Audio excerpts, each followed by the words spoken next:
pleasure to present to you Dr. Martin Luther King, Jr.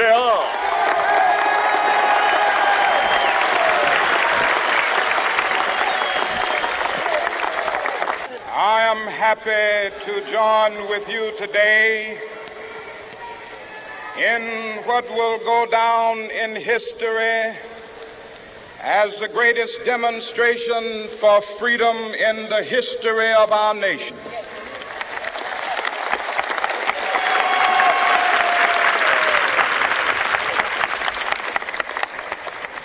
Five score years ago, a great American in whose symbolic shadow we stand today signed the Emancipation Proclamation. This momentous decree came as a great beacon light of hope to millions of Negro slaves who had been seared in the flames of withering injustice. It came as a joyous daybreak to end the long night of their captivity. But 100 years later, the Negro still is not free. 100 years later, the life of the Negro is still sadly crippled by the manacles of segregation and the chains of discrimination. 100 years later, the Negro lives on a lonely island of poverty. I have a dream that one day this nation will rise up and live out the true meaning of its creed. We hold these truths to be self-evident, that all men are created equal.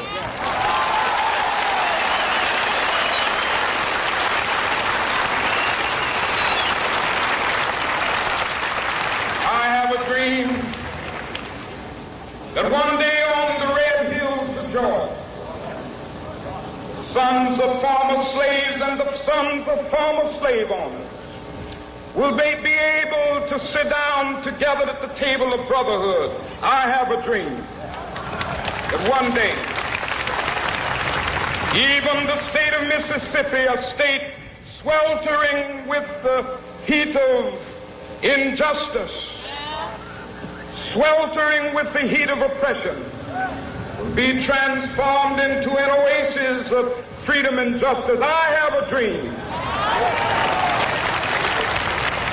My poor little children will one day live in a nation where they will not be judged by the color of their skin, but by the content of their character. I have a dream today.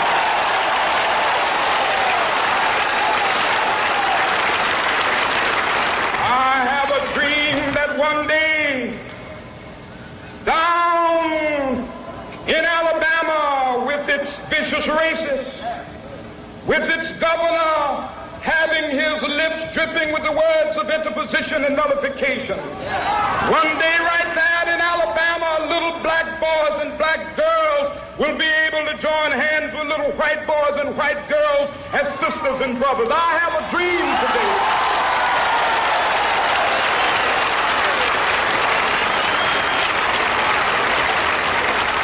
I have a dream that one day every valley shall be exalted, and every hill and mountain shall be made low. The rough places will be made plain, and the crooked places will be made straight, and the glory of the Lord shall be revealed, and all flesh shall see it together. This is our hope. This is the faith that I go back to the South with. With this faith, we will be able to hew out of the mountain of despair a stone of hope. With this faith, we will be able to transform the jangling discords of our nation into a beautiful symphony of brotherhood.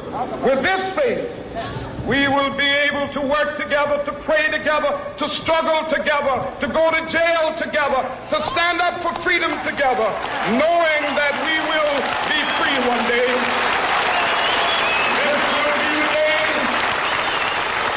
This will be the day when all of God's to sing with new meaning, my country, tears of thee. Sweet land of liberty, of thee I sing. Land where my fathers died, land of the pilgrim's pride. From every mountainside, let freedom ring. And if America is to be a great nation, this must become true. And so let freedom ring. From the prodigious hilltops of New Hampshire, let freedom ring. From the mighty mountains of New York, let freedom ring. From the heightening Alleghenies of Pennsylvania, let freedom ring. From the snow-capped Rockies of Colorado, let freedom ring. From the curvaceous slopes of California. But not only that, let freedom ring from Stone Mountain of Georgia. Let freedom ring from Lookout Mountain of Tennessee. Let freedom ring from every hill and molehill of Mississippi, from every mountainside. Let freedom ring, and when it happens, when we allow freedom ring, when we let it ring from every village and every hamlet, from every state and every city, we will be able to speed up that day when all of God's children, black men and white men, Jews and Gentiles, Protestants and Catholics, will be able to join hands and sing in the words of the old Negro spiritual, free at last, thank God